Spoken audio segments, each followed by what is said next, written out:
Einar, draumabyrjun hjá okkur?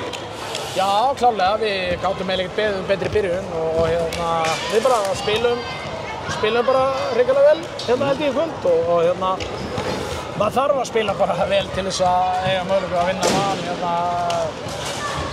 þannig að við vorum frábært. Já, hátt tempo leik alveg frá byrjun til enda. Já, við vissum það náttúrulega að Valur spilar á gríðarlega háu tempói og þú veist, einhver reyndi þurft að matcha það að hanga með en þú veist, þetta er svona kannski óleik lið, við erum á hálfum velli kannski, þú veist, betri held ég sóknal eða skilur við og meðan að þeir miklu betri að hlaupa völlinn og eitthvað svona skilur við, þannig að þetta er bara ólíkt og við vorum ofan á í dag. Já.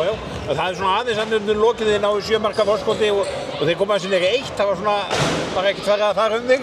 Jú, sjálfsögðu, þetta hefði ég viljað bara klára þetta, þú veist, öllum meira samfærdi með hvað við vorum að koma okkur í góða stöðu en þú veist, valslið er bara frábært, það er mjög erfitt að þú veist, hvað á maður að gera kröfum að fara með þetta við 10 eða þú veist, það er bara, þessi kafli var ekki góður og við erum kannski að læra eitthvað á honum en þú veist, í 50 til 55 mínútur spilum við bara alveg hrikalega góðan handbolta.